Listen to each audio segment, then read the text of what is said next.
原作が23年前になるのかな、もう3年前の原作になりますので、結構忘れてるなっていうのが第一、ディティールに関してはかなり忘れてる部分があったんですけども、ただコアのストーリー、クラウドとメインキャラクターエアリスやティファに関する、もしくはライバルのセフィロスに関するコアなストーリーっていうのは非常に明確に鮮明に覚えているので、また再びこのキャラクターたちをこう扱えるような、になったんだなっていうなんだろうな、感慨深いものはありました。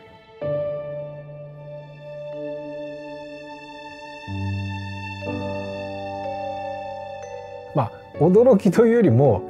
実際にリメイクを制作にするにあたってその前にその原作をプレイしてみたんですけども、驚くほど自分が思ってた印象よりもそのミッドガルの中のストーリーって短いんだなっていうのが結構ね、プレイをなんだろうな、直線でプレイすると結構 7,8 時間ぐらいでミッドガル出るまで終わってしまうので、自分がもともと持ってた印象はもっと長い間ミッドガルで過ごしてたみたいな印象があったので、そこは過去の印象と違ったなと思いました。なので今回リメイク制作にあたってはやっぱりその印象深いミッドガルっていう部分を、より僕が、ここまでに思っていたイメージ通り広がった世界っていう部分を体験してもらいたいなという思いがあったので、今作を制作するにあたってはよりそのミッドガルをより深く掘り下げて、追加の要素や、より前作では描かれてなかったようなミッドガルの世界観っていうのを描くことに、注力しました。ストーリーの最初の方の舞台になるミッドガルっていう大きな町があるんですけども、シンダカンパニーが30年ぐらいかけて作った鋼鉄の都市です。非常に、高層の都市でしてね、上の方にプレートと呼ばれてる比較的裕福な人たちが住んでる層があって、下はスラムという貧しい人たちが住んでるエリアがあって、格差を絵に描いたようなそういう社会ですね。はい、それは当時作った23年前に作った設定であるんですけど、今の時代にもある意味通用する、世界観、世相を反映した、世界観になってるんですけども、そこに危機感を感じた、アバランチという組織がその生命を吸い取るシンダという企業に対して抵抗していく物語っていうのがベースとなっています。シンダカンパニーが、独占している星のエネルギーをもっとなんていうのかな、自分たちに、の自然な形に戻そうというのがアバランチの思想なんですけれども、アバランチのあるマコール爆破作戦に参加してもらうためにクラウドを雇って、元ソルジャーのクラウドを雇って、ストーリーが始まっていきます。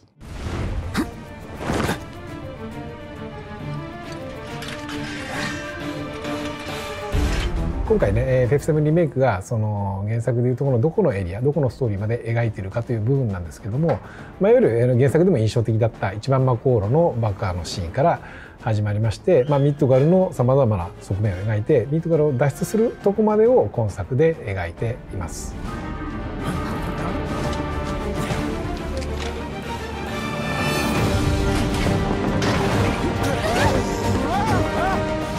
メインキャラクターですけれども、まずはクラウドの性格とか、特徴ですけれども、クラウドはやっぱり「ファイナルファンタジー7」の後にいろんなゲームに彼が登場していると、どうしてもやっぱりクールなヒーローであるとか、すごい完成されたかっこいい主人公というもののイメージが強いかと思うんですけれども、彼は元特別な兵士だったんですけども、なんて言うんでしょうね、子供の頃から人に認められたいっていう気持ちが強くて、俺は特別だっていうふうに思ってたんだけど、子供だったんで何もない。それで、何者かになりたくてそのソルジャーになる道を選んで、ソルジャーを辞めて幼なじみと再会してっていうところから始まる結構複雑な明るい人じゃないですね内心いろいろ抱えてる人です。伝えたいのと同時にドキドキしてることなんですけども、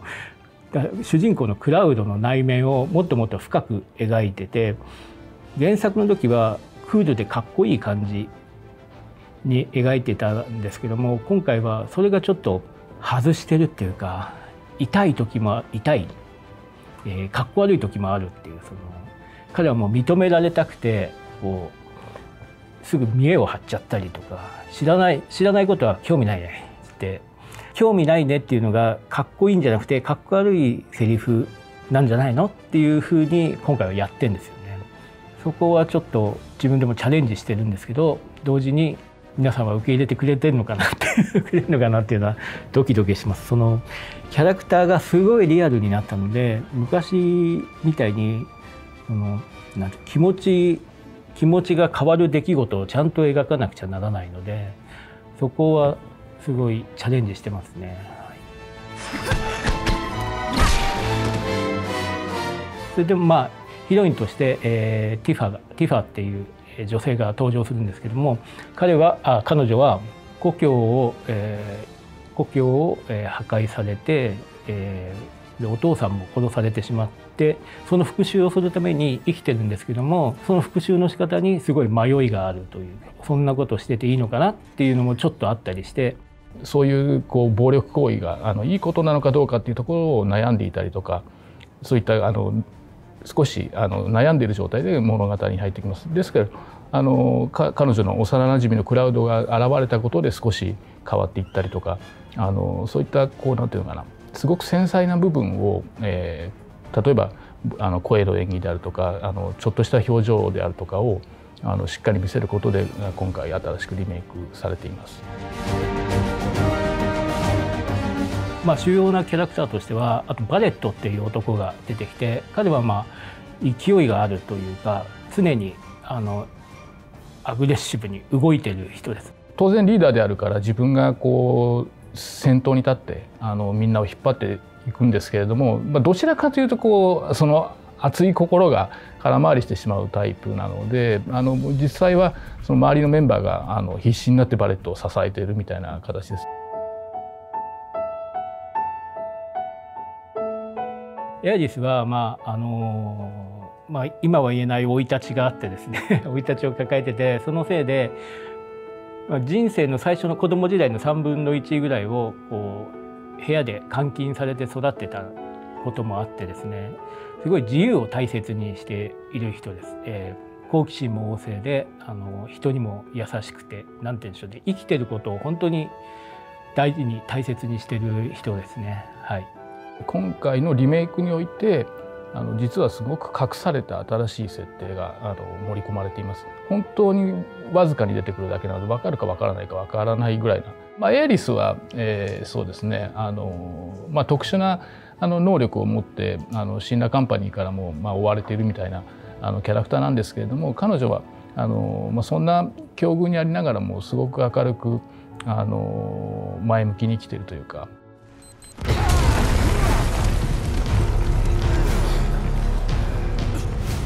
はい、他にメインキャラに匹敵するキャラクターとしては、今回はそのアバランチのメンバービックス、ベッジ、ジェシーっていうキャラクターをそれぞれ深く描いています。で、彼女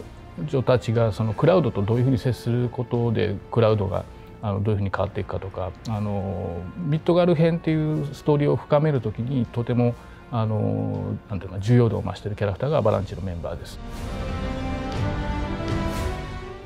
それから、セフィロスという、キャラクターが、いるんですけども、彼は、クラウドなんか子どもの頃に憧れた非英雄と呼ばれてたソルジャーなんですね。だけども、行方不明になってて、今消息不明というところからお話は始まります。はい、クラウドやアバランチの前に、立ちふさがる敵としてシンラカンパニーっていうのが、登場します。プレジデント・シンラっていう、一代で巨大企業を築き上げた男が率いる、政府であり大きな会社なんですけど、政府であり、軍でもあり、その世界の支配者みたいな位置づけの、会社ですね。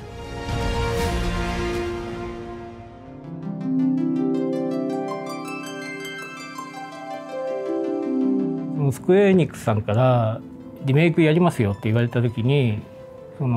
セリフをどの程度直すんですかっていう話をまずさせていただいたんですけども、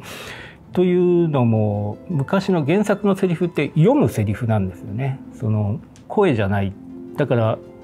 今度は、ちゃんと役者さんが喋るようにそういう声が入るんだったら変えたいっていうのをもうなんならとにかく全部変えたいっていう話をさせていただいて、で今度はすごいリアルなキャラクターになったので、そのなんて言うんでしょうねデフォルメしてまあここはいいんじゃないってカットしてた部分をまた、詳しく書き込んだりしています。はい、例えばキャラクターのセリフであるとか会話内容に関して言うと、当然その原作で印象に残っているところはそのまま使っているんですけれども、当時はやっぱりテキストベースで、キャラクターのフェイシャルもなくカメラの描写も乏しい状態だったので、それをそのままやってしまうとすごく説明的になってしまってちょっと現代のクオリティにはならないので、自然なより会話が自然になるような形での改変をしていますけれども、すごくとても印象は変わらないように作っています。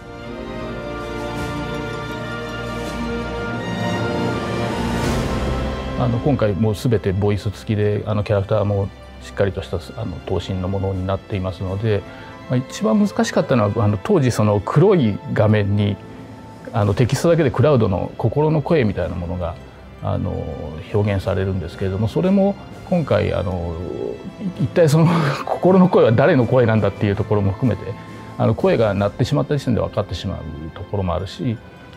黒い映像だけではさすがにビジュアル的に弱いから、そこをどういうふうに表現するかみたいなところは工夫して当時と同じように謎めいたものとして見えるように作り出すことができていると思います。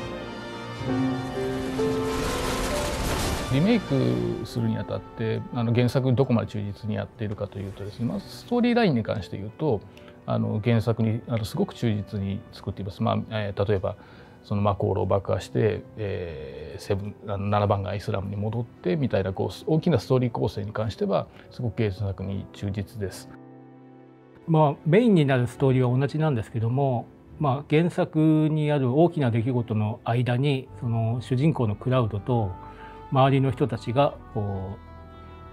人間関係を深めていくシーンを追加しています。幼なじみのミッドガルで幼なじみのティファ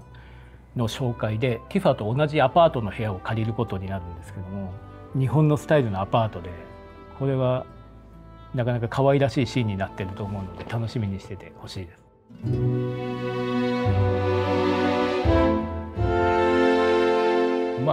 リメイク版を作るにあたって、オリジナル版をプレイしてから始めるっていうスタッフは多かったんですけれども、私の場合はそのオリジナルの時に